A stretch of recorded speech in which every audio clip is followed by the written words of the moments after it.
Hello ನಮಸ್ತೆ ಎಲ್ರಿಗೂ ವಿಜಯಾಸ್ word YouTube ಚಾನಲ್ಗೆ ತಮ್ಮೆಲ್ಲರಿಗೂ ಸ್ವಾಗತ. ಇವತ್ತಿನ ವಿಡಿಯೋದಲ್ಲಿ ನಾನು ಫ್ಲವರ್ ಬಿರಿಯಾನಿ ಯಾವ ಥರ ಮಾಡೋದು ಅನ್ನೋದನ್ನು ತೋರಿಸ್ಕೊಡ್ತಾ ಇದ್ದೀನಿ. ನೀವು ಪ್ಯೂರ್ ವೆಜಿಟೇರಿಯನ್ನೇ ಆಗಿದ್ದರೆ ಈ ಥರ ಒಂದು ಫ್ಲವರ್ ಬಿರಿಯಾನಿಯನ್ನು ಮಾಡ್ಕೊಂಡು ನೋಡಿ, ತುಂಬ ಟೇಸ್ಟ್ಫುಲ್ಲಾಗಿರುತ್ತೆ. ಇದನ್ನು ಯಾವ ರೀತಿ ಮಾಡೋದು ಅನ್ನೋದನ್ನು ತೋರಿಸ್ಕೊಡ್ತಾ ಇದ್ದೀನಿ. ಒಂದು ಸರಿ ಕರೆಕ್ಟಾಗಿ ನೋಡ್ಕೊಳ್ಳಿ. ನಾನಿಲ್ಲಿ ಒಂದು ಕುಕ್ಕರ್ಗೆ ಅರ್ಧ ಬಟ್ಲಿನಷ್ಟು ಮೊಸರನ್ನ ಹಾಕ್ತಾ ಇದ್ದೀನಿ. ಮೊಸರು ಸ್ವಲ್ಪ ಹುಳಿ ಇರಬೇಕು. ಈಗ ಇದಕ್ಕೆ 1 ಟೀ ಸ್ಪೂನ್ನಷ್ಟು ಅಚ್ಚ ಖಾರದ ಪುಡಿಯನ್ನು ಹಾಕ್ತಾ ಇದ್ದೀನಿ. ಹಾಗೆ ಅರ್ಧ ಟೇಬಲ್ ಸ್ಪೂನ್ನಷ್ಟು ಉಪ್ಪನ್ನು ಹಾಕ್ತಾ ಇದ್ದೀನಿ. ನಿಮಗೆ ರುಚಿಗೆ ತಕ್ಕಷ್ಟು ಉಪ್ಪನ್ನು ಸೇರಿಸ್ಕೊಳ್ಳಿ.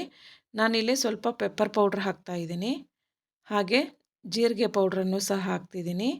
ಗರಂ ಮಸಾಲ, ಧನಿಯಾ ಪೌಡ್ರು, ಸ್ವಲ್ಪ ಆಮ್ಚೂರು ಪೌಡ್ರನ್ನು ಹಾಕಿ ನೀಟಾಗಿ ಇದನ್ನು ಒಂದು ಸಾರಿ ಪೇಸ್ಟ್ ಮಾಡ್ತಿದ್ದೀನಿ.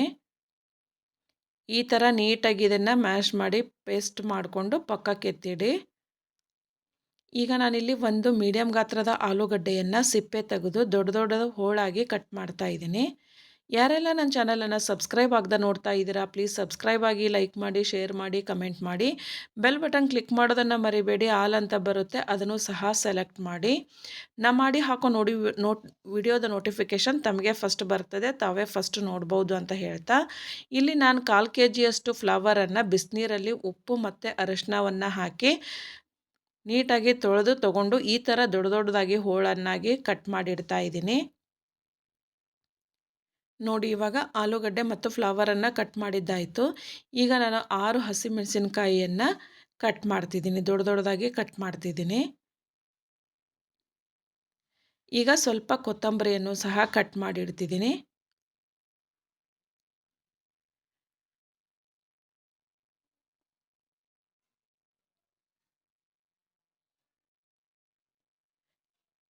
ಇದನ್ನು ಸಹ ತೀರಾ ಚಿಕ್ಕದಾಗಿ ಕಟ್ ಮಾಡಬೇಡಿ, ದೊಡ್ಡದಾಗೆ ಕಟ್ ಮಾಡಿ.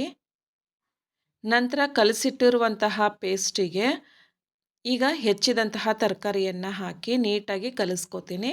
ನಾನಿಲ್ಲಿ ಒಂದು ಮುಷ್ಟಿಯಷ್ಟು ಶೇಂಗಾ ಬೀಜ ಮತ್ತು ಒಂದು ಅರ್ಧ ಬಟ್ಟಲಷ್ಟು ವಟಾಣಿಯನ್ನು ನಾನು ರಾತ್ರಿಯೇ ನೆನೆಸಿಟ್ಟಿದ್ದೆ. ಈಗ ಅದನ್ನು ನೀರು ಬಸ್ದು ಪಲಾವಿಗೆ ಹಾಕ್ತೀನಿ.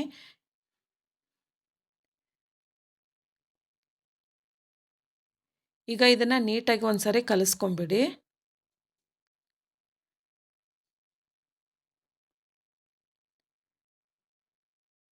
ನೋಡಿ, ಈ ರೀತಿ ಕಲಿಸ್ಕೊಂಬಿಡಿ. ಈಗ ನಾನು ನೆನೆಸಿದ ಕಾಳನ್ನು ಸಹ ಇದಕ್ಕೆ ಹಾಕ್ತಾ ಇದ್ದೀನಿ. ಹಸಿ ವಟಾಣಿ ಮತ್ತು ಶೇಂಗಾದ ಕಾಳನ್ನು ಹಾಕಿ ಇನ್ನೊಂದು ಸಾರಿ ನೀಟಾಗಿ ಕಲಿಸ್ತಾ ಇದ್ದೀನಿ. ಇಲ್ಲಿ ನಾನು ಜಿಂಜರ್ ಗಾರ್ಲಿಕ್ ಪೇಸ್ಟ್ ಹಾಕೋದನ್ನು ಮರೆತಿದ್ದೆ. ಇವಾಗ ಅದನ್ನು ಸಹ ಮಿಕ್ಸ್ ಮಾಡ್ತೀನಿ. ನೋಡಿ,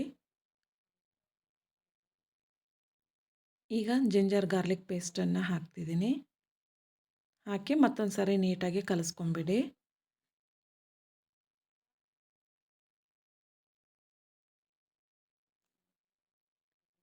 ಈಗ ಒಂದು ಬಟ್ಲು ಅಕ್ಕಿಯನ್ನು ಒಂದು ಬೌಲಿಗೆ ಹಾಕಿ ನೀಟಾಗಿ ತೊಳ್ಕೊಳ್ಳಿ. ನಾನು 3 ಜನಕ್ಕೆ ಬಿರಿಯಾನಿ ಮಾಡೋದ್ರಿಂದ ಒಂದು ಬಟ್ಲು ಅಕ್ಕಿಯನ್ನು ತೊಗೊಂಡಿದ್ದೀನಿ.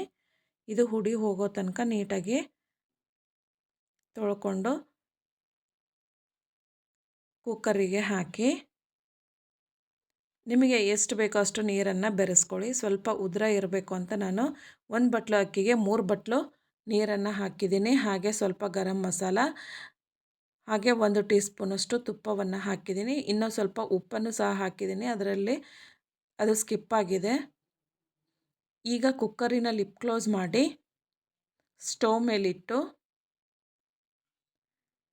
2 ವಿಷಲ್ ಬರೋ ತನಕ ಕೂಗಿಸ್ಕೊತಾ ಇದ್ದೀನಿ. ನೀವು 3 ವಿಷಲ್ ಆದರೆ ಬಿರಿಯಾನಿ ಮೆತ್ತಗಾಗಿಬಿಡುತ್ತೆ. ಬಿರಿಯಾನಿ ಯಾವತ್ತೂ ಉದುರಾಗಿದ್ರೇ ಚೆನ್ನಾಗೆ, ಆದ್ದರಿಂದ 2 ವಿಷಲ್ ಅಷ್ಟೇ ಕೂಗಿಸ್ಕೊಳ್ಳಿ ಸಾಕು.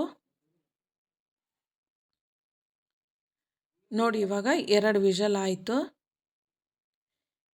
ಇದು ಸಂಪೂರ್ಣ ಹವಾ ಹೋಗೋ ತನಕ ಬಿಟ್ಟು ಎಲ್ಲ ಹವಾ ಹೋದ್ಮೇಲೆ ಕುಕ್ಕರಿನ ಬಾಯಿ ಓಪನ್ ಮಾಡಿದಾಗ ಇಷ್ಟು ಚೆನ್ನಾಗಿ ಕಾಣಿಸ್ತಾ ಇದೆ. ಉದುರಾಗಿ ತುಂಬ ಚೆನ್ನಾಗಿ ಕಾಣಿಸ್ತಾ ಇದೆ. ವಾಸನೆ ಅಂತೂ ಗಮ್ ಅಂತ ಪರಿಮಳ ಮನೆಯೆಲ್ಲ ಬರುತ್ತೆ ನೋಡಿ. ಎಷ್ಟು ಉದ್ರಾಗಿದೆ ಅಂತ. ನೋಡೋದಕ್ಕೂ ಸೊಗಸಾಗಿದೆ, ಬಾಯಲ್ಲಿನೂ ಅಷ್ಟೇ ಅದ್ಭುತವಾದ ಟೇಸ್ಟ್ ಇದೆ. ಒಂದು ಸರಿ ಮಾಡ್ಕೊಂಡು ನೋಡಿ. ಮಕ್ಕಳು ಸಹ ತುಂಬ ಇಷ್ಟಪಟ್ಟು ತಿಂತಾರೆ, ಮನೆ ಮಂದಿಯೆಲ್ಲ ಇಷ್ಟಪಟ್ಟು ತಿಂತಾರೆ. ಅದ್ಭುತವಾದ ರುಚಿ ಇರುತ್ತೆ, ಒಂದು ಸರಿ ಮಾಡಿ. ನನ್ನ ವಿಡಿಯೋದಿಂದ ನೀವೇನಾದ್ರು ಈ ಥರ ಬಿರಿಯಾನಿ ಮಾಡಿದ್ದೆ ಆದರೆ ಕಮೆಂಟ್ ಬಾಕ್ಸಲ್ಲಿ ತಿಳಿಸೋದನ್ನು ಮರಿಬೇಡಿ. Thank you for the watching.